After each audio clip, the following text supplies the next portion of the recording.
আপনারা দেখছেন বার্তা এক নজর। দিদি লন্ডনে গেছে, সাংঘাতিক একটা খবর হতে চলেছে রচনা। এখন সময় নেই, আগামী দিনে কি হবে বলতে পারছি না। আবার সিনেমায় ফেরা নিয়ে বললেন হুগলি সাংসদ রচনা বন্দ্যোপাধ্যায়। তৃণমূল সাংসদ শতাব্দী রায় অনেকদিন পর অভিনয় জগতে ফিরছেন। মেদিনীপুরের সাংসদ জুন মালিয়া অভিনয় করছেন। ঘাটালের সাংসদ দেব তো রীতিমতো ব্যস্ত তার সিনেমা নিয়ে। হুগলির সাংসদ রচনা বন্দ্যোপাধ্যায় বহুদিন সিনেমা থেকে দূরে রয়েছেন। একসময় প্রসেনজিতের সঙ্গে তার জুটি ছিল হিট। এরপর উড়িষ্যা সিনেমায় চুটিয়ে কাজ করেছেন হিন্দি দক্ষিণী সিনেমাতেও। সাংসদ হবার আগে দীর্ঘ বিরতি নিয়েছেন সিনেমা থেকে। একটি জনপ্রিয় টেলিভিশন শো হোস্ট করছেন, সেই কাজে ব্যস্ত থাকেন। পাশাপাশি সাংসদ হিসেবে ব্যস্ততা রয়েছে তার।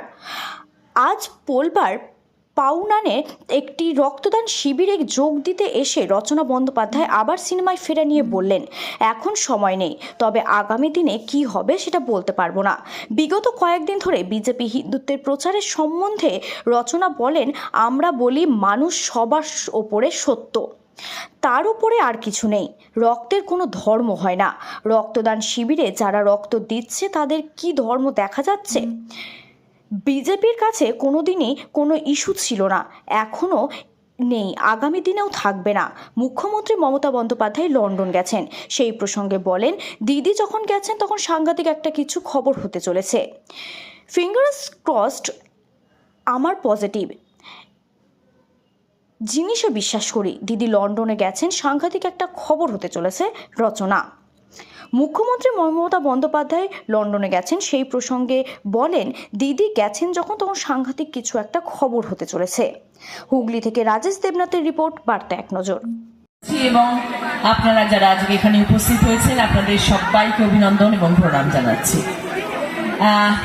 আজকের অনুষ্ঠানটা ভীষণ নিজের কাছে এবং হৃদয় ছুঁয়ে যাওয়া একটা অনুষ্ঠান, কারণ আমরা এমন একটা অনুষ্ঠানে আজকে সবাই এখানে উপস্থিত হয়েছি যেটা রক্তদান শিবির, এবং আমরা আমাদের শরীরের একটি বহু মূল্যবান জিনিস আমরা দান করছি, যেটাতে অপর মানুষের প্রাণ বাঁচে।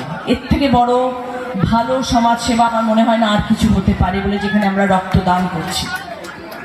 আমাদের শরীরে অনেক কিছু আছে, আমরা চট করে সেগুলো দিতে পারি না। আমরা কাউকে কখনো হাত দিয়ে দিতে পারি না, পা দিয়ে দিতে পারি না। চক্ষু দান করতে পারি মৃত্যুর পরে, অঙ্গ ভেতরে অনেক কিছু দান করতে পারি সেটা মৃত্যুর পরে। জীবিত অবস্থায় একটা মানুষকে আমরা যদি সাহায্য করতে চাই সেটা আমরা রক্ত দিয়েই করতে পারি। আর সেই জন্য রক্তদান শিবির সব জায়গায় হওয়া উচিত, এবং মানুষের পাশে দাঁড়াতে গেলে এর থেকে বড় জিনিস আর কিছু হতে পারে না। আর সেই কাজটি আজকে আমাদের সবাই মিলে করি, আমরা সব জায়গায় করি, সব জেলাতে হচ্ছে।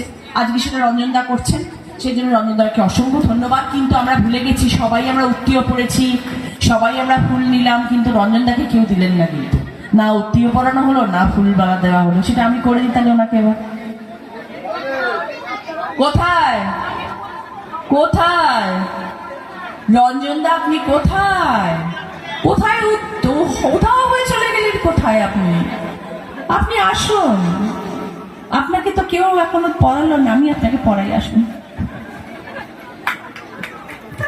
আমার ব্যাচটা আপনাকে খুলে দিচ্ছি। আপনিও মনে রাখবেন যে রচনাটির গলার ব্যাচ আমি করলাম। আসুন আসুন, উত্তীয় পড়াই। অসাধারণ মুহূর্ত বরণ করে নিচ্ছেন আমাদের প্রিয় রচনা দিয়ে, আমাদের সমাধিপতিকে একটা অসাধারণ মুহূর্ত, এবং নিজের উত্তরীয় নিজের ব্যাচ দিয়ে বরণ করে নিলেন। এত সুন্দর মাহেন্দ্রক্ষণের সাক্ষী আমরা রইলাম। অসাধারণ একটা সুন্দর মুহূর্ত রয়েছে নরেন্দম দা, এবং একই ফ্রেমে বন্দী হচ্ছেন আমাদের রচনাদি এবং রঞ্জন দা। সভাপতি, কর্মাধ্যক্ষ, প্রধান, উপপ্রধান সকলেই এখানে উপস্থিত রয়েছেন। আমাদের নেতা রমেন হালদারও রয়েছেন। আমি আপনাদের প্রত্যেককে অসংখ্য ধন্যবাদ জানাচ্ছি, এবং প্রদীপ তার যুবকদের নিয়ে যে সিদ্ধান্ত নিয়েছে তাকে আন্তরিকভাবে ধন্যবাদ জানাচ্ছি। রক্তদান জীবনের পরম মহৎ কাজ। রক্তদানের মধ্য দিয়ে মুমূর্ষ রোগীর জীবনকে ফিরিয়ে দেওয়া যায়। রক্ত কোনো কলে কারখানায় তৈরি হয় না।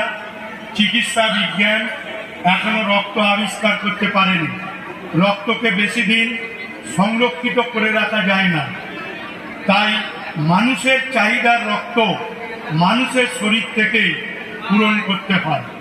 তাই আসুন রক্ত দান করুন, জীবনের পরম মহৎ কাজটি করুন এবং মুমূর্ষ রোগী জীবনকে বাঁচিয়ে তুলুন। আর অনেকে ভাবছেন রক্ত দেব কিনা, রক্ত দিলে শরীর খারাপ করবে কিনা। আমি তাদের উদ্দেশ্যে বলছি, রক্ত দেয়া শরীরের পক্ষে কখনোই ক্ষতিকারক নয়।